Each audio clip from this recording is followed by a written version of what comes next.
आप जब इस बार ये कह रहे हैं बार बार कि मोदी मर जाएगा लेकिन धर्म के नाम पर आरक्षण नहीं आने देगा, ये बड़ी स्ट्रांग लाइन है। और हमने पाठशाला में दिखाया था कि आप ये आज से नहीं कह रहे हैं, आपने गुजरात के सीएम रहते हुए भी ये चीज जग जाहिर की थी। आपको क्या खतरा दिखता है अगर धर्म के नाम पर आरक्षण आए या मुसलमानों को आरक्षण मिल जाए? इसमें मोदी मुद्दा ही नहीं है। जिस समय संविधान बन रहा था, देश के गणमान्य लोग संविधान सभा में बैठे थे। डॉक्टर राजेंद्र बाबू, बाबा साहब अम्बेडकर, पंडित नेहरू वगैरह सब बैठे थे। उसमें तो कोई आरएसएस बीजेपी वाला उस समय तो सवाल ही नहीं था।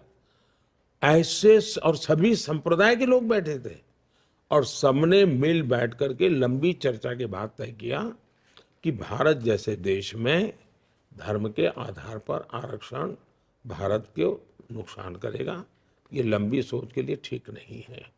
जहाँ तक दलित का, आदिवासियों का, तो एक सामाजिक व्यवस्था पिछले सैकड़ों वर्षों में समाज में जो विकृतियां आई, जिस प्रकार से छूत अछूत का भाव पैदा हो गया, ऊंच नीच का भाव पैदा हो गया और एक प्रकार से समाज के एक बहुत बड़े वर्ग के साथ जन्म के आधार पर अन्याय हुआ, तो उसका प्रायश्चित करना जरूरी था। और उसमें ये सुझाव निकला और ये निर्णय भी सनातनियों ने किया है। संविधान सभा में जो लोग बैठे थे सब सनातनी थे, जितने बैठे थे सब सनातनी थे। नेहरू जी जैसे कुछ अपवाद हो सकते हैं कि जो अपने आप को उससे ऊपर मानते हो, लेकिन ज्यादातर वही लोग, राजेंद्र बाबू टीका करके बैठते थे, ऐसे लोग बैठे थे। उन्होंने निर्णय किया था कि हमें ये प्रायश्चित करना है, आरक्षण देना है। और इसलिए मैं उस भावना से जुड़ा हुआ हूं। मैं संविधान के स्पिरिट को जीना चाहता हूं। मैं संविधान के शब्दों का प्रतिष्ठा बढ़ाना चाहता हूं और इसलिए मैं डे वन से कह रहा हूं कि संविधान की भावना के विरुद्ध धर्म के आधार पर आरक्षण। इसका मतलब ये नहीं कि मुसलमान को बेनिफिट नहीं मिलेगा। जैसे हमने जब पार्लियामेंट में 10% का किया आरक्षण, कि सामान्य जाति के गरीब लोग हैं उनको कोई झगड़ा नहीं हुआ, किसी का लूटा नहीं, चोरी नहीं की। सामान्य वर्ग के, चाहे वो ब्राह्मण होगा, बनिया होगा, उसका बेटा भी अगर वो गरीबी वाला है उसको मिलेगा। उसमें मुसलमान समाज के भी जो आरक्षण कहीं मिलता नहीं है, उनके भी गरीब लोग हैं, उसमें हकदार है। मतलब हक नहीं छीन रहे हैं, धर्म को आधार मानने से हम विरोध कर रहे हैं। इकोनॉमिकली वीकर सेक्शन हम मुसलमान को नहीं देंगे ऐसा मैं नहीं कह रहा हूं। मैं कहता हूं धर्म के आधार पर रचना नहीं हो सकती। इस देश में गरीब है तो हिंदू हो, मुसलमान हो, ईसाई हो, पारसी हो, कोई भी हो, सबको बेनिफिट मिलना चाहिए। जहां तक आदिवासी और दलित का सवाल है, इसके पीछे हजारों साल का इतिहास पड़ा हुआ है और इसलिए वो एक स्पेशल कारण है। और जो संविधान ने सही निर्णय किया, बाबा साहब आम्बेडकर ने सही निर्णय किया और जो आज भी देश उसका रिस्पेक्ट करता है। हर पॉलिटिकल पार्टी रिस्पेक्ट करती है और मैं नहीं मानता हूं कि कोई पॉलिटिकल पार्टी इसका विरोध करेगी। यानी आप हिंदू मुसलमान नहीं करते, मुसलमान करने वालों के विरोधी है। मैं ये धर्म के आधार पर वोट बैंक के खेल जो खेले जाते हैं ना, अब उन्होंने इस बार मैनिफेस्टो में कहा है कि हम जो ठेके देंगे वो ठेके इस पद्धति से देंगे।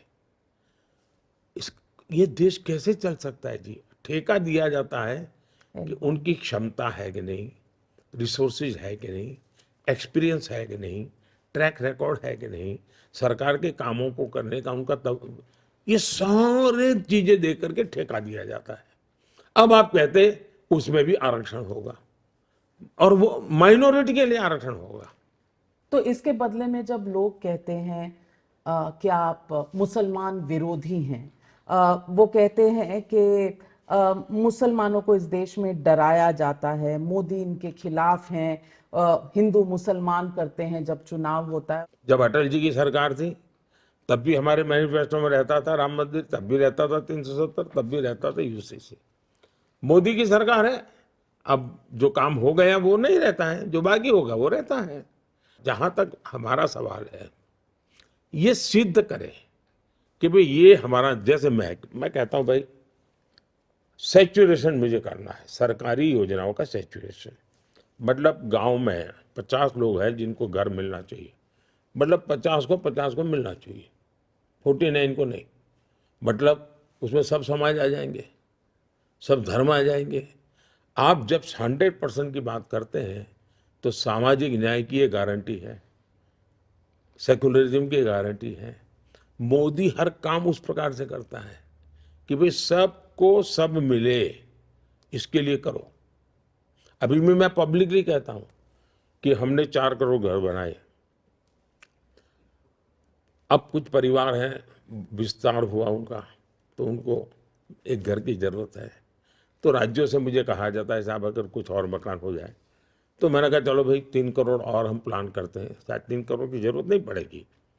तो मैं पब्लिकली अभी सभाओं में कहता हूँ कि भाई आप चुनाव में जाते हो तो जाइए, लेकिन मेरा एक काम करिए, अगर कहीं कोई नज़र आ जाए किसी को अभी घर मिला नहीं है, नल से जल मिला नहीं है, गैस का कनेक्शन नहीं मिला है, रह गया है, तो आप उसकी चिट्ठी मुझे लिख दीजिए और उसको मेरी तरफ से कह दीजिए कि मोदी की गारंटी है कि तीसरे टर्म में ये मिल जाएगा। और मैं कहता हूं आप ही मेरे मोदी है, क्योंकि मुझे काम करना है। मैं वहां ये नहीं कहता हूं इस धर्म के उस धर्म के। तो एंटी मुस्लिम जब कहते हैं कैसा लगता है? न हम इस्लाम के विरोधी हैं, न हम मुसलमान के विरोधी हैं, हमारा ये काम ही नहीं है। जहां तक गाली देते हैं, ये नेहरू के जमाने से एक नैरेटिव बना हुआ है, इस प्रकार की गाली देने का। दूसरा, पहले गाली देते थे क्योंकि उनको कम मेहनत में ज्यादा मुनाफे वाला काम था, क्योंकि भाई गाली दे दो ये मुसलमानों के दुश्मन है, तो आप अपने आप मुसलमान के मित्र बन जाते हो, कुछ किए बिना, तो मुफ्त में फायदा मिलता है। तो इसलिए उन्होंने ये एक भय का वातावरण बना करके फायदा लेने के लिए दुकान चलाए रखी है। मुसलमान समाज अब समझदार है। जब मैं 3 तलाक का कानून खत्म करता हूँ, परंपरा खत्म करता हूँ, तो मुस्लिम बहनों को लगता है कि अरे तो जेन्युइन आदमी है।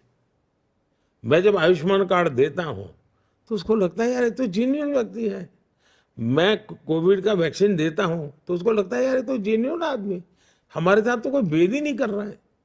इनकी परेशानी ये है कि उनका झूठ अब पकड़ा जाने लगा है, इसलिए उनको ज्यादा भ्रम फैलाने के लिए बिना सर पैर के झूठ बोलने पड़ रहे हैं। और प्रधानमंत्री जी, इसमें छोटा सा मैं एक सवाल और जोड़ रहा हूं कि इसमें कोई दो राय नहीं कि आपकी किसी योजना में हिंदू मुसलमान हुआ, घर मिलना है, गरीब को मिलना है, वो गरीब कोई भी हो सकता है। लेकिन 2002 से आज 2024 हो गया, हम और आप किसी सामान को खरीदने जाएंगे तो 2 साल 3 साल के बाद शायद नहीं खरीदेंगे, कुछ नया ट्राई कर लेंगे। 22 साल से यही नैरेटिव कैसे मुसलमान बार बार खरीद ले रहा है या मान ले रहा है कि मोदी आएंगे तो मुसलमान को खत्म कर देंगे। देखिए, मैं करीब 25 साल हो गए मुझे हेड ऑफ द गवर्नमेंट के नाते, और गुजरात में आपको मालूम होगा शायद 18वीं शताब्दी या 19वीं शताब्दी से रिकॉर्ड अवेलेबल है, दंगे गुजरात में होते थे। उसका 10 साल में 7 साल दंगे होते थे। 2002 के बाद गुजरात में एक भी दंगा नहीं हुआ है।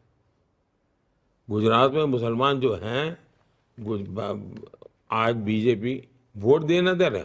दूसरा, मैं आज पहली बार कह रहा हूं, मैं कभी इन विषयों को लिया, मैं मुस्लिम समाज को कह रहा हूं, उनके पढ़े लिखे लोगों को कहता हूं कि आत्ममंथन करिए, सोचिए, देश इतना आगे बढ़ रहा है, अगर कमी आपके समाज में महसूस होती है तो क्या कारण है? सरकार की व्यवस्थाओं का बेनिफिट कांग्रेस के जमाने में आपको क्यों नहीं मिला? क्या कांग्रेस के कालखंड में आप इस दुर्दशा के शिकार हुए हो क्या? आत्ममंथन कीजिए और एक बार तय कीजिए, ये आपके मन में जो है कि सत्ता पे हम बिठाएंगे, हम उतारेंगे, उसमें आप अपने बच्चों का भविष्य खराब कर रहे हो। मुसलमान समाज दुनिया में बदल रहा है जी। आज मैं गल्फ के देशों में जाता हूँ, इतना सम्मान व्यक्तिगत रूप से मुझे मिलता है और भारत को भी मिलता है। उन सबको लगता है हमारे यहाँ विरोध हो रहा है। अब सऊदी अरेबिया में योगा ऑफिशियल सिलेबस का सब्जेक्ट है। यहाँ मैं योगा की बात करूं तो आप ये चला दे एंटी मुस्लिम है। मैं गल्फ के देशों में जाता हूँ, ये सारे अमीर लोग जो है हमारे साथ बैठते होंगे, लंच या डिनर में जरूर मुझे योगा के विषय में पूछते हैं कि मोदी जी इसका स्पेशल ऑफिशियल ट्रेनिंग लेना है तो क्या करना, कैसे करना। कोई कहते हैं मेरी पत्नी इंडिया जाती है योगा सीखने, साल में 1 महीना तो बोले वहीं रहती है। अमीर की पत्नियां कहती हैं जी, उनके परिवारजन आते हैं। अब यहां उसको उन्होंने हिंदू मुसलमान बना दिया, योगा को भी। अब ये जो कर रहे हैं, मैं मुसलमान समाज से आग्रहपूर्वक कहता हूं, कम से कम अपने बच्चों की जिंदगी को तो सोचो, अपना भविष्य तो सोचो। मैं नहीं चाहता हूं कोई समाज बंधुआ मजदूर की तरह जिंदगी जिए क्योंकि कोई डरा रहा है, क्योंकि कोई डरा रहा है। दूसरा, अगर आप बैठना उठना शुरू करोगे, भाजपा वाले आपको डर वाले लगते हैं, अरे जाओ ना 50 लोग बैठ करके भाजपा कार्यालय में एक दिन बैठे रहो, निकाल देंगे क्या आपको? आप देखिए क्या चल रहा है, कौन निकाल देगा आपको? कब्जा करो ना जाके बीजेपी कार्यालय का, कौन रोकता है आपको?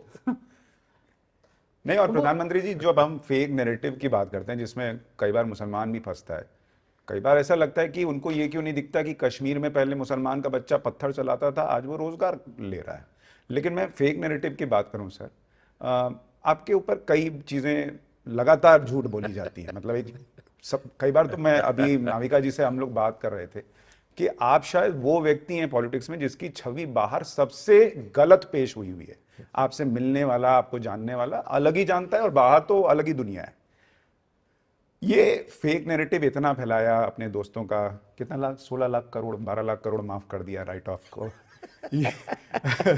संविधान खत्म कर देंगे, किसान को गाली देते हैं, जो भी चीजें। लेकिन इस बार जब अमित शाह जी का एक फेक वीडियो फैलाया गया, आप लोग काफी उसको लेकर अग्रेसिवली आपने कहा कि ये बहुत गलत हो रहा है। इस पर आपका रिएक्शन पहले से अलग था बाकी के झूठ से, ऐसा क्यों और ये क्यों? मैं ऐसा नहीं है, मैं आपको बताता हूँ। मध्य प्रदेश के चुनाव में एक डीप फेक वीडियो निकला और अमिताभ बच्चन जी के आवाज में निकला। आप हैरान हो जाएंगे, अमिताभ साहब पूरी रात सो नहीं पाए, बोले रात को ही मुझे एफआईआर करनी है। बोले ये मेरे साथ ऐसा क्यों हुआ? मैं राजनीति से मेरा कोई लेना देना नहीं, मैं बोले दूर से नमस्ते करता हूँ। दुखी थे बहुत। मध्य प्रदेश में एक्शन लिए गए उन लोगों पर। तो ऐसा नहीं है कि पहले प्रयास नहीं हुआ है। और मैंने जब दिवाली का बीजेपी का कार्यालय में गेट टुगेदर था, मैंने डीप फेक पर लंबा भाषण किया था। सही बात। मैंने जानबूझ करके किया था उस दिन, और मीडिया को ये मैंने कहा था इस बहुत बड़ा संकट में देख रहा हूँ।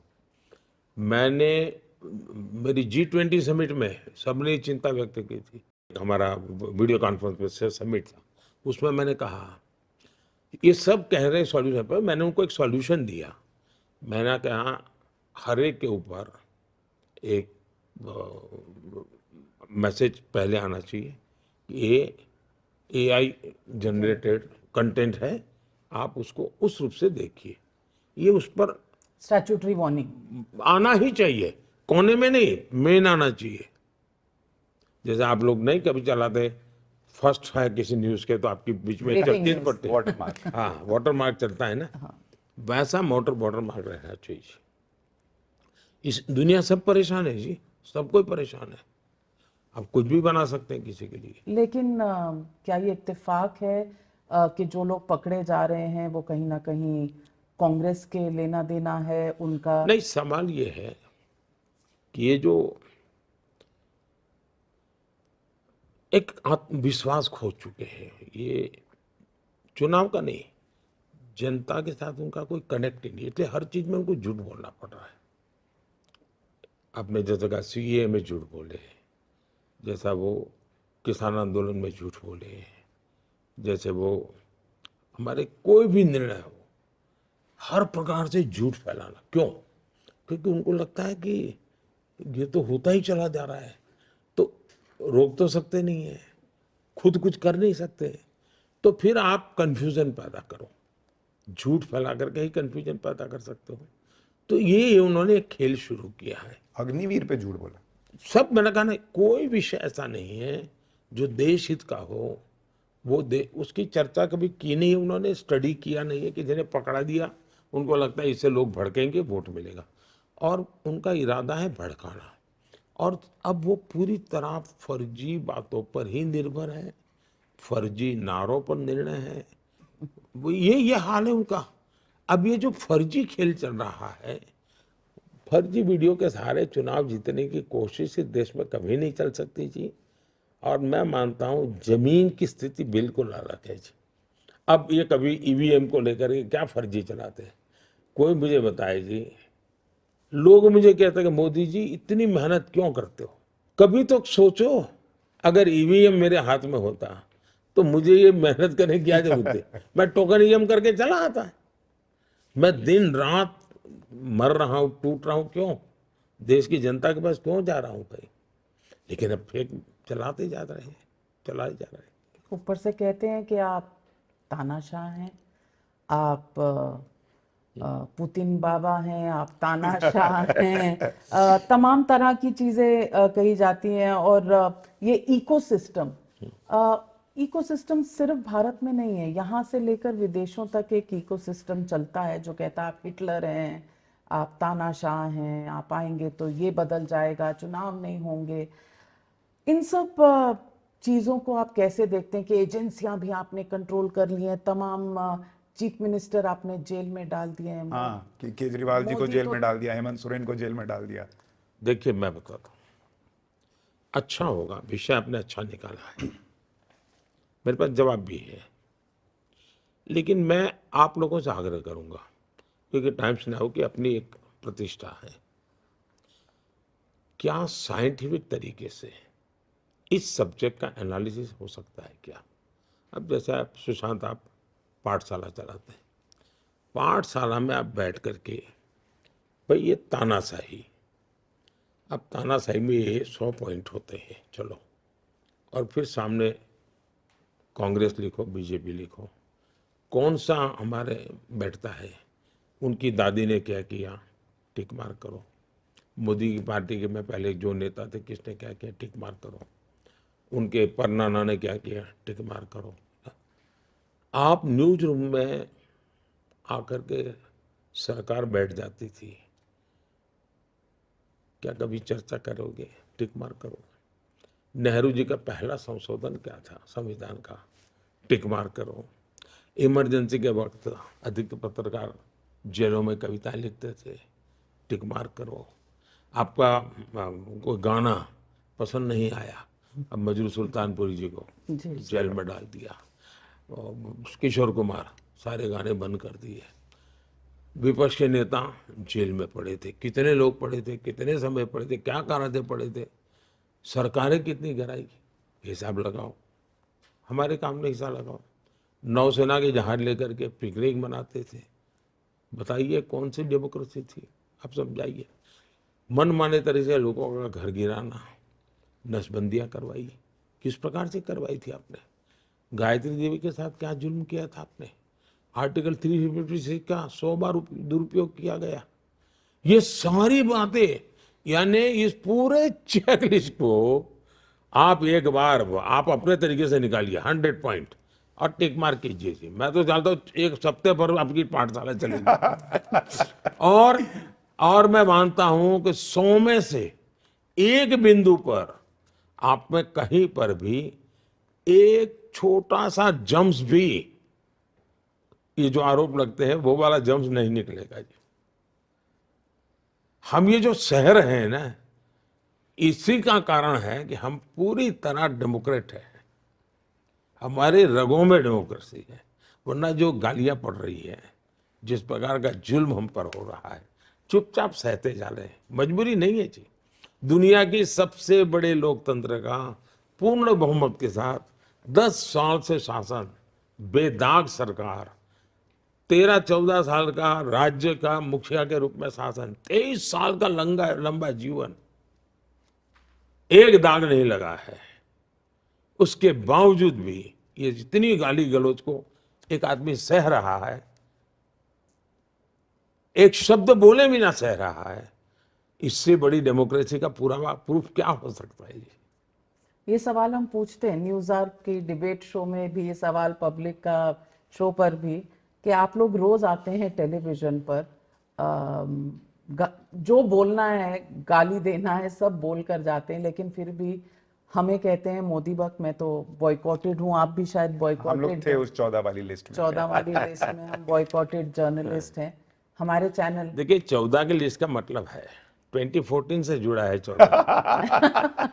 अब 24 में 10 और जुड़ जाएंगे। नहीं, लेकिन मैं कई बार आश्चर्यचकित रहता हूँ प्रधानमंत्री जी की, जो कह रहे हैं कि आप तानाशाह हैं वो भी आजाद घूम रहे हैं, तो पता नहीं कौन से टाइप के आप तानाशाह हैं।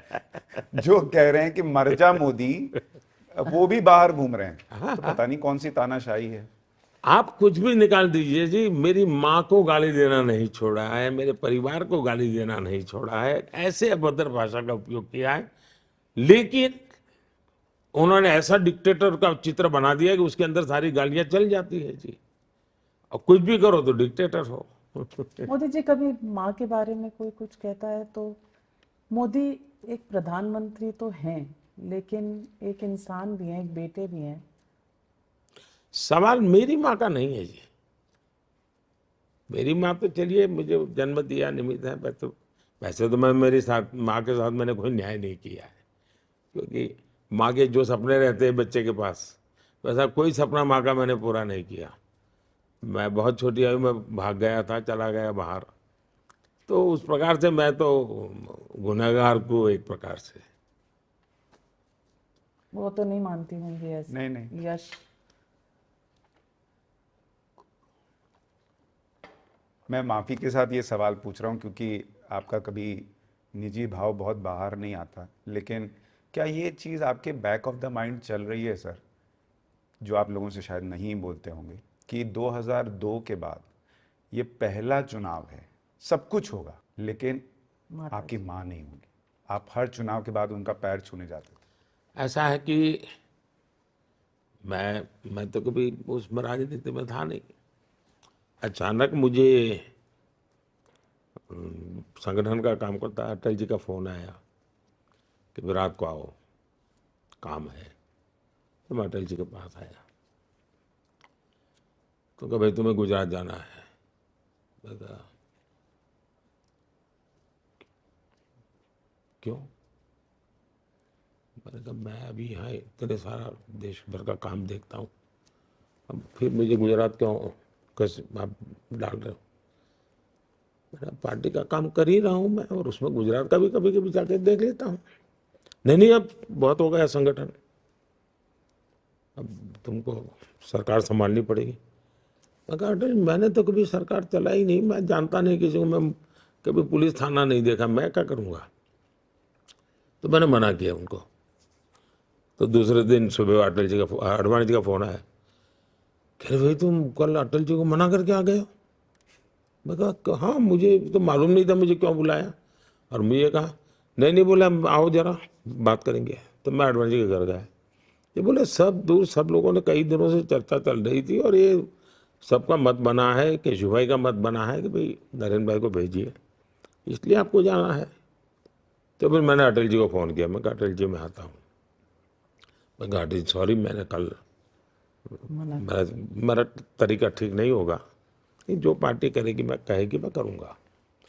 तो फिर मैं गुजरात गया। तो पहले मैं मेरी माँ से मिलने गया और माँ से मैंने कहा कि माँ मैं तो सोचा भी नहीं था, मेरी तो दुनिया अलग थी, अब मुझे वापस मैं आ रहा हूँ गुजरात। अच्छा, बोले तुम गुजरात आओगे? चलो अच्छा है। उनकी खुशी यही थी के पास नजदीक। और तो उन दोनों मुझे दो बातें कही, देख भाई गरीब की चिंता करना, और दूसरा वो गुजराती में रिश्वत को लांच शब्द है, कभी लांच मत लेना। शायद उस दिन के टाइम्स ऑफ इंडिया में रिपोर्टर भी है। तो ये तो मेरा तब से फिर एक बार नाता जुड़ा। वैसे तो मैं बड़ा कट ऑफ था, कहीं बाहर ही रहता था। फिर मैं जब नामांकन करने गया पहली बार, तो मैंने कहा चलो भाई माँ के पैर छू करके जाते हैं। तो मैं मेरे भाई के घर गया, माँ ने मुझे गुड़ खिलाया। तब से लेकर के मैं जितने नामांकन किए हैं, सब नामांकन के पहले मैं माँ के पैर छूने गया गुड़। और नामांकन कर गया, और गुड़ देती थी। ये पहला मेरे जिंदगी का चुनाव है जब मैं माँ के पैर छुए बिना जाऊंगा। लेकिन मेरे में एक भाव भी आता है कि आज 140 करोड़ देश की करोड़ों माताएं हैं, उन्होंने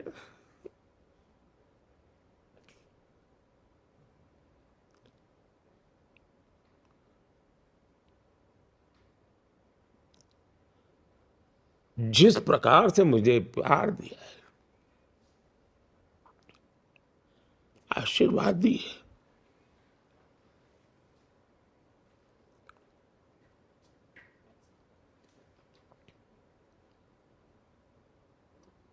उन्हीं का स्मरण करके, और फिर माँ गंगा तो है ही है, गंगा माँ। माँ गंगा तो है ही है। तो कमी तो है, पर देख रहा हूं कि करोड़ों माताएं शायद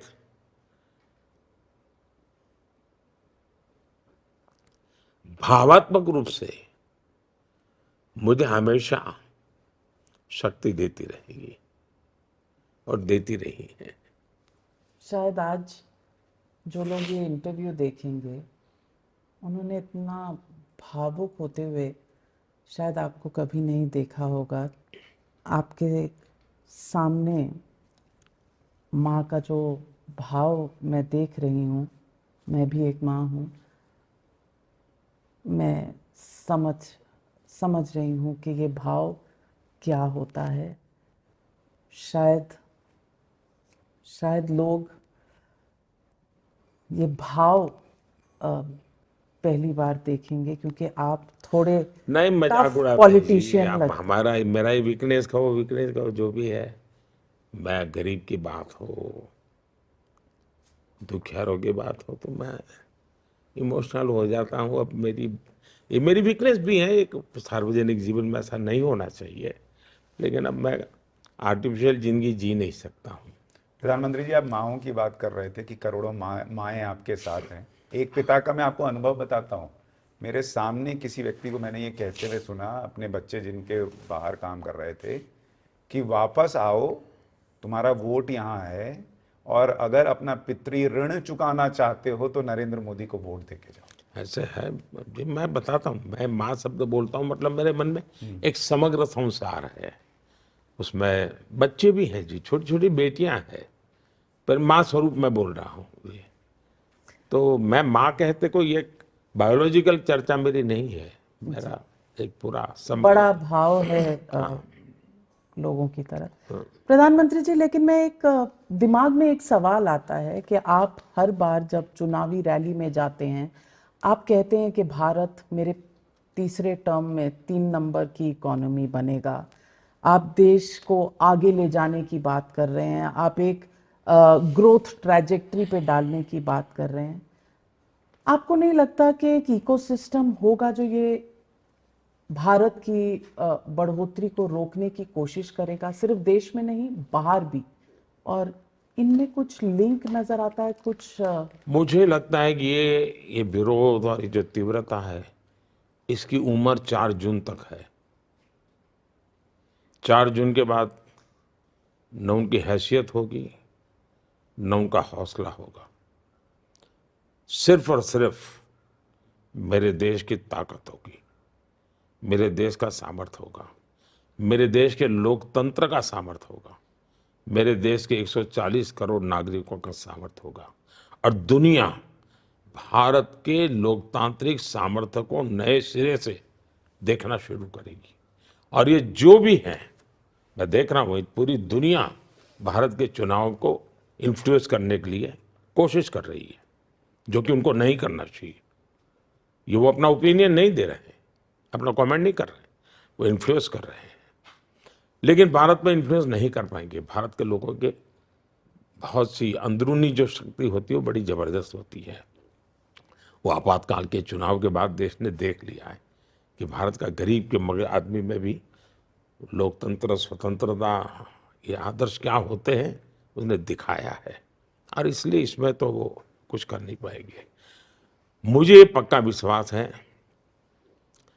कि जब दीपक बूझने को होता है ना तो लौ फड़फड़ाती है। फटफटाती है, तो ये वो फटफटाहट है। अब उनको अंधेरे में जाना ही जाना है जी।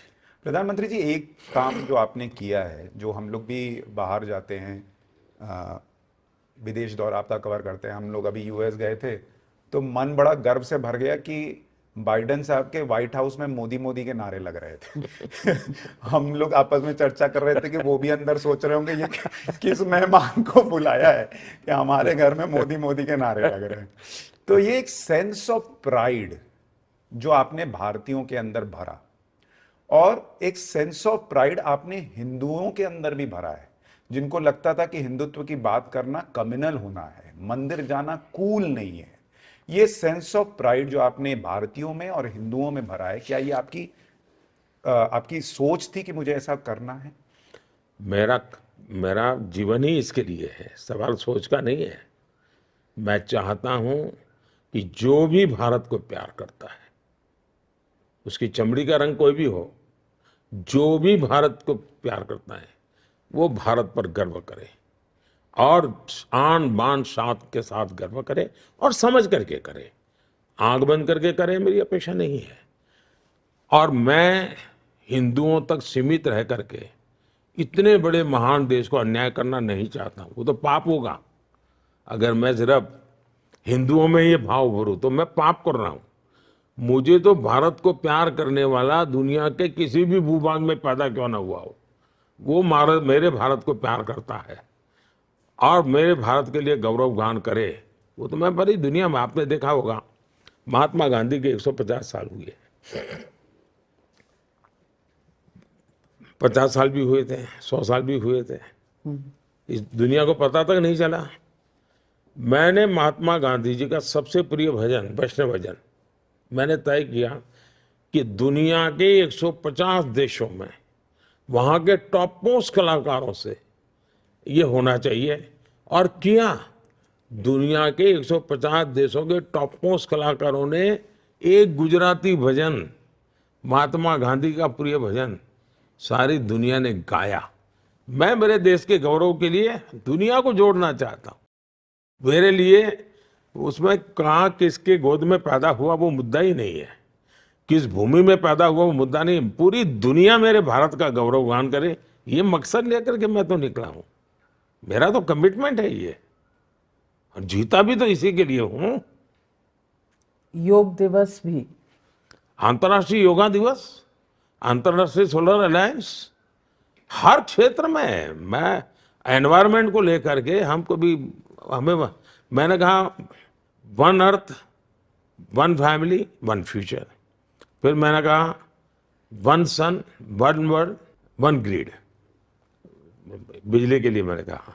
तो मेरी हर सोच में मैं ग्लोबली, मैंने हमारे चंद्रयान गया तो पॉइंट का नाम मैंने शिव शक्ति रखा है। अब शिव शक्ति से उसको किसी को तकलीफ हो कि भाई ये हिंदू वाला कहाँ से ले आया, तो उनकी मजबूरी है। मेरे देश से सहज निकलेगा जाए, शिव और शक्ति से ऊपर से क्या हो सकता है जी। और मुझे इसमें कोई शर्म भी नहीं है, संकोच भी नहीं है, मुझे गर्व है। तो मैं गर्व से जीता भी हूं, लेकिन मैं किसी भी जाति, धर्म, संप्रदाय, रंग, रूप, भूभाग कहीं से हो, मेरे देश के गीत गाए दुनिया, इसके लिए तो मैं पैदा हुआ हूं जी। अब देखिए, हम 300 से ज्यादा कलाकृतियां जो चोरी की गई थी हम वापिस लाए। अभी पहले भी हो सकता था जी, लेकिन हमने वो विश्वास दी। और मैं तो देखो, मुझे कोई आपके किसी पत्रकार परिवार में से भी, मुझे उनका कोई बच्चा विदेश पढ़ता था, तो कहा भाई आजकल तो हमको यूनिवर्सिटी में बोले मोदी जी ने भारत को कूल बना दिया। ये बच्चे बड़े यूनिवर्सिटी में साथ से घूम रहे हैं जी। नहीं, कूल और स्ट्रांग दोनों बना दिया। प्रधानमंत्री, एक सवाल है जो कम से कम मुझे ट्रबल करता है, मुझे कहीं ना कहीं ये देखकर तकलीफ होती है। वो है कि जिस तरह का हम एक वाकया देख रहे हैं, Prajwal Revanna member of parliament रहे हैं, उनके पिताजी, उनके फार्म हाउस से एक महिला, एक हेल्पर मिली है कल, और जिस तरह के वीडियोस 2976 वीडियोस की बात की जा रही है और वो आदमी भाग जाता है देश से। इस पर हम क्या करेंगे? क्या हम लाचार मजबूर हैं? क्या हम वापस लाएंगे? इस पर न्याय कैसे मिलेगा महिलाओं को? पहली बात है, ये कानून व्यवस्था का मुद्दा है। अगर बंगाल में इस प्रकार का घटना होती तो बंगाल की सरकार जिम्मेवार है, गुजरात में होती है तो गुजरात की समाज जिम्मेवार है, आंध्र में होती तो आंध्र की सरकार, तेलंगाना में तो कर्नाटका में होता कर्नाटका की सरकार जिम्मेवार है कदम लेने के लिए।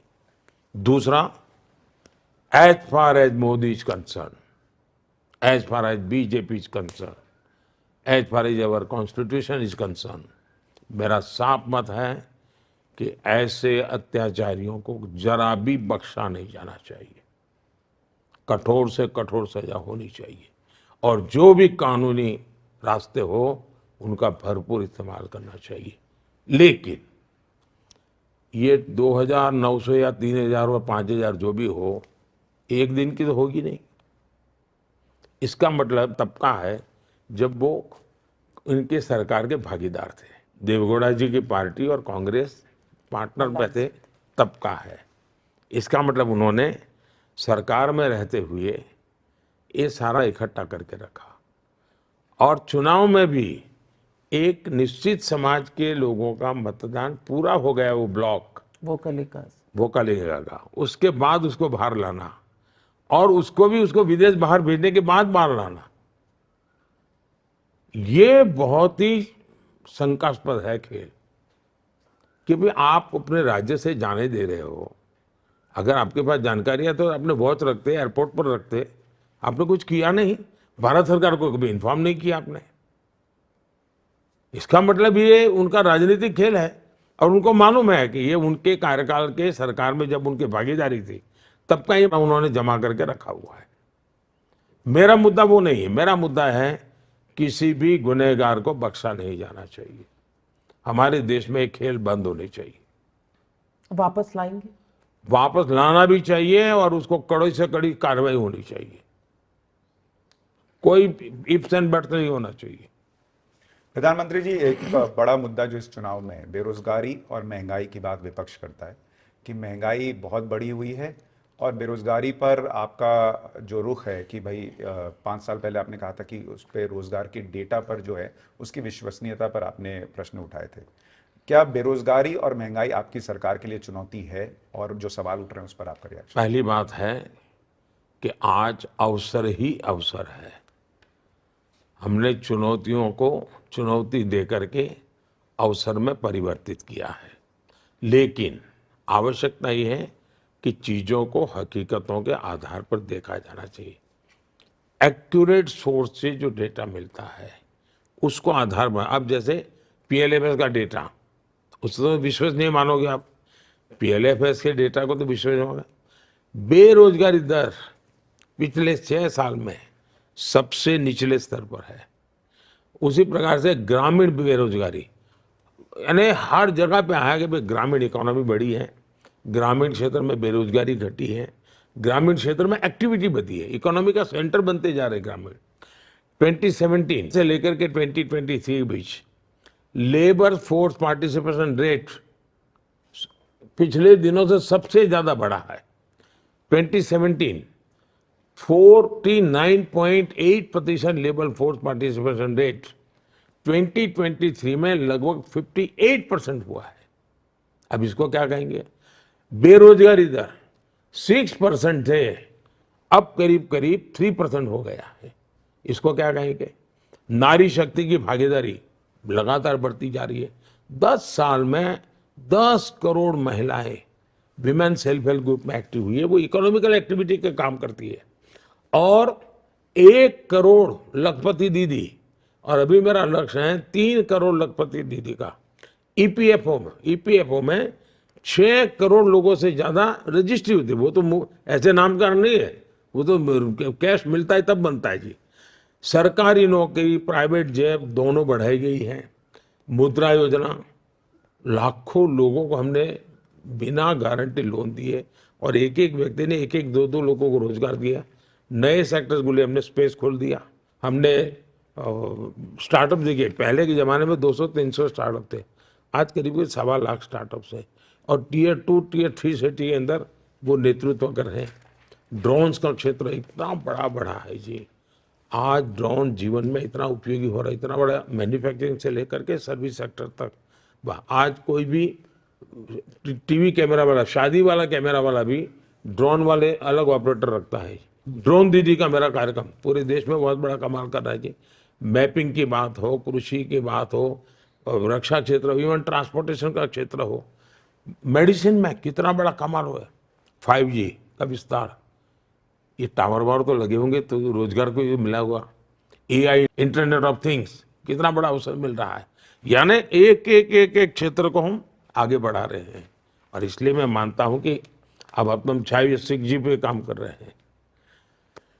लेकिन अगर किसी को झूठ ही बोलना है तो इसका कोई उपाय नहीं है।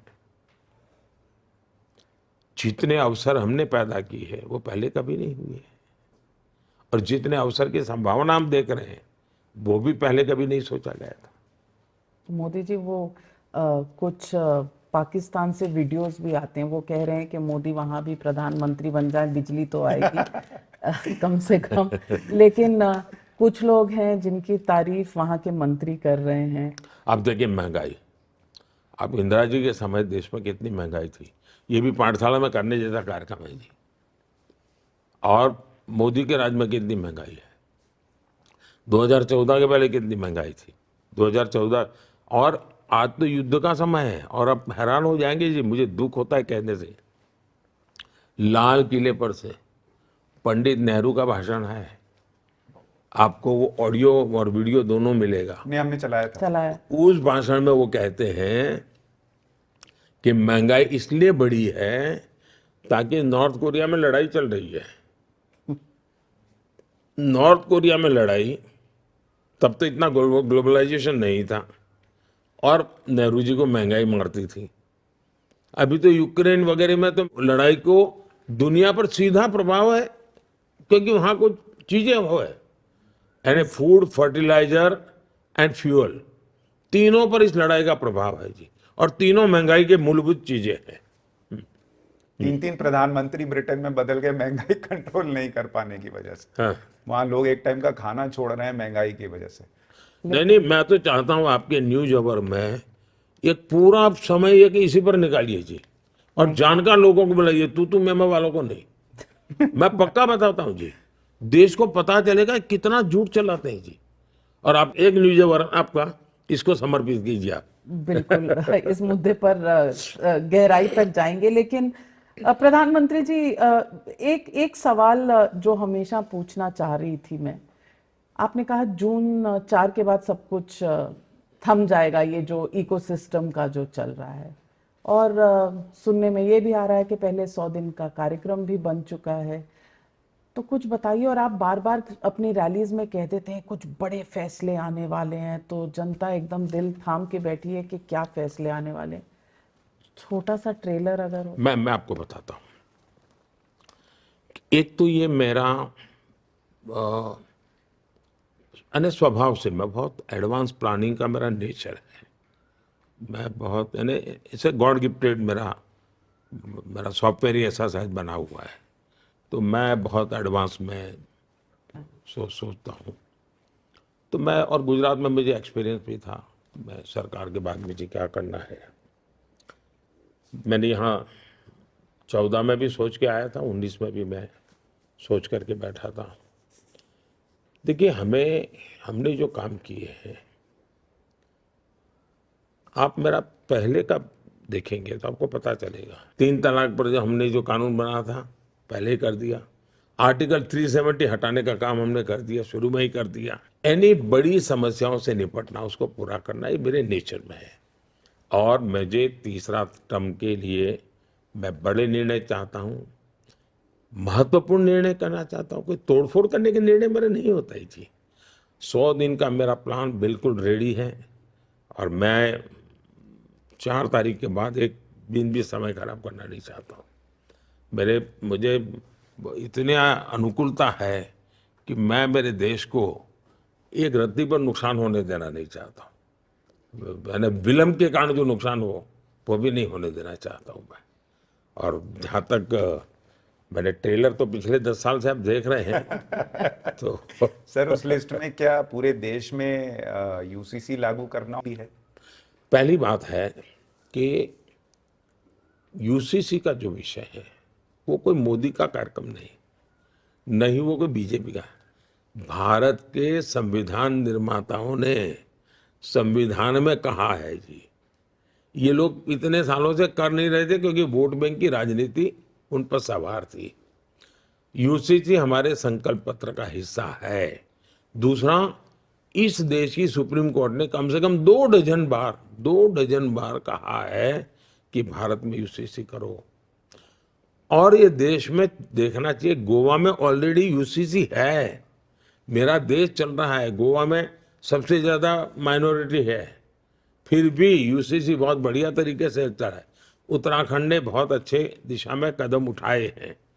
तो एक के बाद एक प्रयोग, हम थोपने वालों में से नहीं है जी, हम इवॉल्व कर रहे हैं। One nation one election, one nation one election, अभी हमें रिपोर्ट आया है, रिपोर्ट पर स्टडी करने के लिए मैंने कहा हुआ है। प्रधानमंत्री जी, क्या आप सिर्फ 24 की तैयारी करके बैठे या 29 की भी करके बैठे? देखिए, मैं बताता हूँ, मैं चुनाव की तैयारी करता ही नहीं हूँ। काम की? न मैं चुनाव के लिए सोचता हूँ, न मैं चुनाव का टाइम टेबल देख करके काम करता हूँ। मेरे सामने साफ है कि ये देश जब 100 साल का होगा, तब आज़ादी के 100 साल जब हो जाए, तब देश कहाँ हो।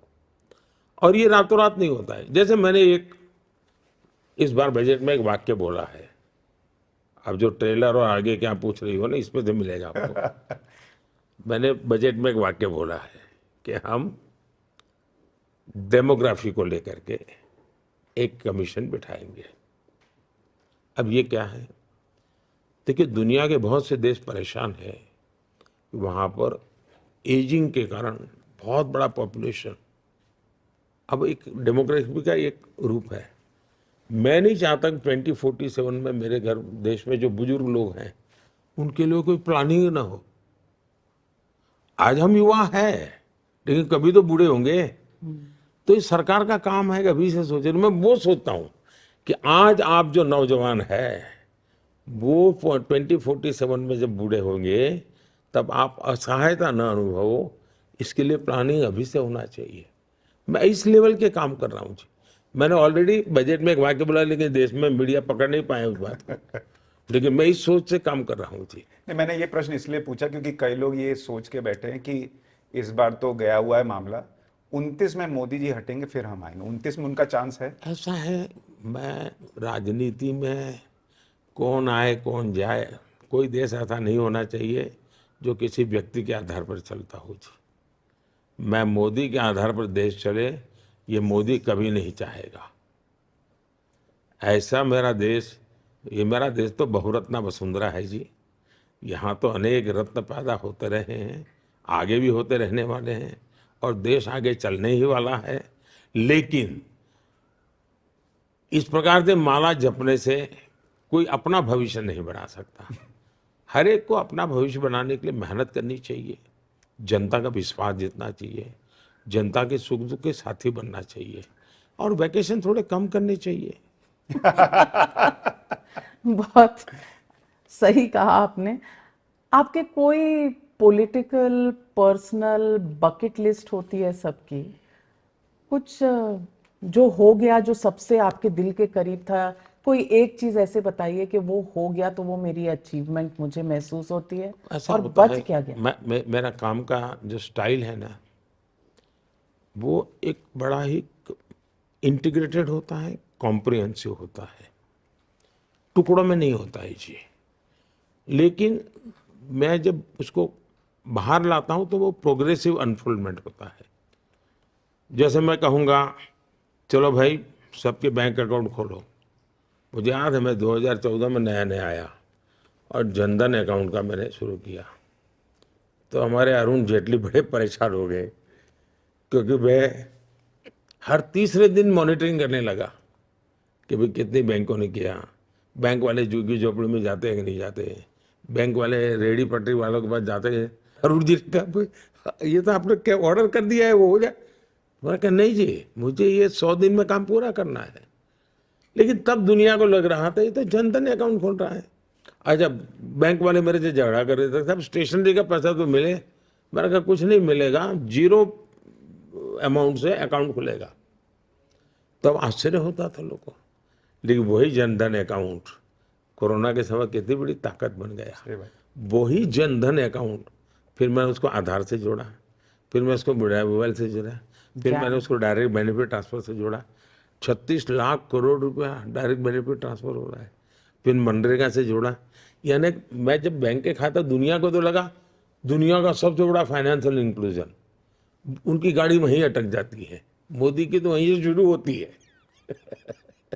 और बाहर के जितने देश से लोग आए उन्होंने वो डिजिटल तो वो भी देखा। तो जब एक काम करता हूँ लगता है ये करते हैं, लेकिन समझ लीजिए मैं एक करता हूँ तो वो नहीं कर रहा हूँ, वो जाकर के कहीं और रुकेगा। पर कुछ कभी पर्सनल मैं सिंपल बताता हूँ जी कैसे होता है। मैं गुजरात गया मुख्यमंत्री के नाते, और मेरी पहली सचिवों के साथ मीटिंग थी। तो उस समय हमारे शिक्षा सचिव मिस्टर माकड़ करके थे। तो माकड़ ने कहा गर्ल चाइल्ड एजुकेशन में देश में हम 20 नंबर पे हैं। तो मैं चौंक गया, गुजरात जैसा राज्य गर्ल चाइल्ड एजुकेशन में 20 नंबर पे। मेरे मन में चिपक गया वो पहली मीटिंग का वो। फिर हर वर्ष जून महीने में 44 डिग्री टेम्परेचर होता है गुजरात में, 13, 14, 15 जून 3 दिन मैं गांव में रहता था। उस गांव में जाता था जहां मिनिमम गर्ल चाइल्ड एजुकेशन है, और मैं 3 दिन में 5 गांव करता था। उन 5 गांवों में घर घर जाना, और मैं कहता मैं भिक्षा मांगने आया हूँ, और मैं भिक्षा में आपसे वचन मांगता हूँ कि मुझे वचन दीजिए कि मैं मेरी बेटी को पढ़ाऊंगा।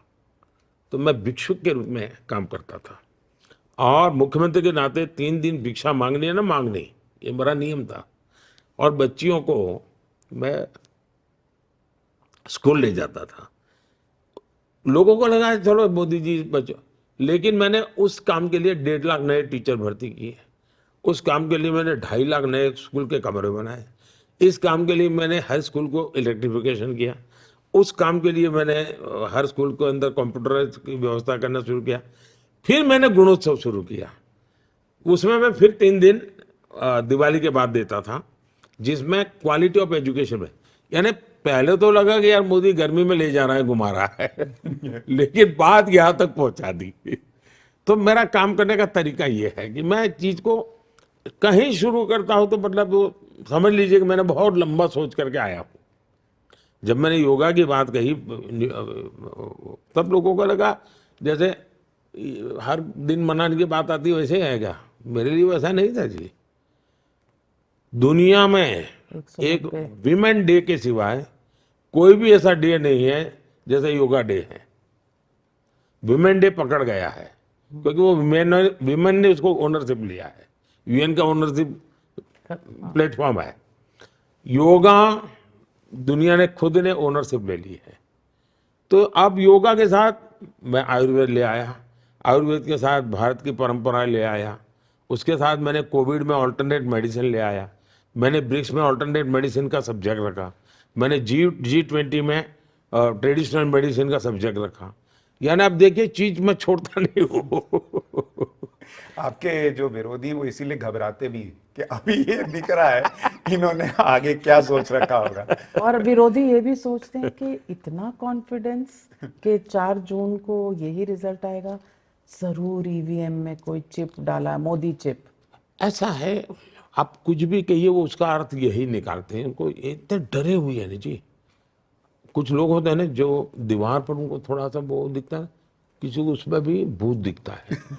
अरे दीवार पे ऐसे ही कलर में थोड़ा वो बनाने वाला है बेचारा, उसको रात में वो ही देखता है, सो नहीं पाता है वो। ऐसे लोग होते हैं, उनका क्या करोगे? उनका मनोवैज्ञानिक, अब मैं मुझे नए कोर्सेज इंट्रोड्यूस करने पड़ेंगे मनोविज्ञान के लिए, ऐसे लोगों के लिए। प्रधानमंत्री जी, आपका बहुत व्यस्त कार्यक्रम है, लेकिन आज आपने बहुत बहुत धन्यवाद। पाठशाला में बहुत सारे अध्याय देश के खोल दिए और और न्यूज़ार का भी एजेंडा सेट बहुतों कर की दिया। क्लास भी लगा दी। मुझे उम्मीद है आपको पाठशाला अटेंड करके इतने दिन बाद अच्छा लगा होगा। नहीं, मैं ऐसा है, आपका न्यूज अवर हो, आपका पाठशाला हो, उसने एक अलग लेवल है, मैं मानता हूँ। ये ठीक है कि न्यूज अवर में तू मैं वाले लोग भी आते हैं, पाठशाला में अलग से आपने उसको डेवलप किया है। लेकिन एक, क्योंकि आपको भी तो वैरायटी लेके आना पड़ता है जी, वरना तो एक गाड़ी चलती नहीं है। बिल्कुल, लेकिन आपने भावुक होकर भी और देश को आगे ले जाने के लिए जो हमें रास्ते, का तो मेरा पर्सनल एक है, दुनिया मेरी क्या करेंगे। लेकिन आपने हमें इतना समय दिया और इतनी बेबाक तरीके से आपने हमसे मुझे बात जी सवालों से कभी कोई प्रॉब्लम नहीं होता है, लेकिन मैं देख रहा हूँ आप लोग बहुत प्रेशर में रहते हैं मीडिया में। ये एक इकोसिस्टम ने इतना प्रेशर बना दिया है कि आपको भी उनके दबाव में, उनकी भाषा में सवाल पूछने पड़ते हैं, और उसके कारण देश के लिए जो जरूरी सवाल होते हैं वो आपके भी छूट जाते हैं। ये इकोसिस्टम ने इतना दबाव पैदा कर दिया है कि आपको भी उसी लाइन पे जीना पड़ता है, और आपको भी लगता है यार कहीं आउटडेटेड हो जाएंगे। तो मैं तो चिंतित हूँ कि देश के मीडिया को भी न्यूट्रल रहना कितना मुश्किल हो जाएगा, और या तो उनकी भाषा बोलो या तो घर चले जाओ, वरना गाली की सुनो। ये हाल करके रख दिया है जी आपके पूरे क्षेत्र में। और दूसरा, देश में पहले पत्रकारिता थी, अखबार आता था तो वो मानता है पत्रकार है ना, उसकी एक वैल्यू थी। आज सोशल मीडिया से सभी पत्र, उसको वो जानता है कि ये वो व्यक्ति लिख रहा है, मतलब फिर उसको लेख नहीं दिखता है, उसका ट्विटर याद रहता है, जब उसकी तो ये सोचे तो ये लिखेगा ही। तो वैल्यू खत्म हो गई, वैल्यू खत्म हो गई जी। लेकिन हम कोशिश कर रहे हैं कि वैल्यू सिस्टम रहे, क्योंकि 30 साल पत्रकारिता में हर फेज देखा है। फिर भी मैं बताता हूँ, आप दबाव में जी रहे हैं जी, आप भी दबाव में जी रहे हैं, उसमें आपका कोई दोष नहीं है। आपको भी यहाँ आने से आए रहता होगा, पक्का रहता होगा कि यार मोदी को 2 सवाल तो टेढ़े पूछने ही पूछने हैं, वरना ये मत, क्योंकि आपको चिंता है कि बाद में फिर कोई ये आलोचना न करे, क्योंकि उनको मालूम है उनको इसके कंटेंट पे इंटरेस्ट नहीं है, उनको इसी में इंटरेस्ट है कि मोदी को आपने फंसाया कि नहीं फंसाया, इसी में इंटरेस्ट है। अगर फंसाया तो इंटरव्यू अच्छा, नहीं फंसाया तो फ्रेंडली मैच थी। लेकिन वो गीता का ज्ञान है ना, कर्म किए जब फल की इच्छा मत करे इंसान। प्रधानमंत्री जी, बहुत बहुत धन्यवाद, आपने समय दिया और सवालों, शुभकामनाएं भी जो इलेक्शन। Thank you. 4 जून के बाद मिलेंगे। बिल्कुल Thank you. इंतजार रहेगा। 2007 में भी आपने चुनाव के बाद मुझे दिया था, तो इंतजार। बिल्कुल, थैंक यू। थैंक यू, नमस्कार। Thank you. नमस्कार। For more of such videos, do like, share and subscribe to ET Now Swadesh.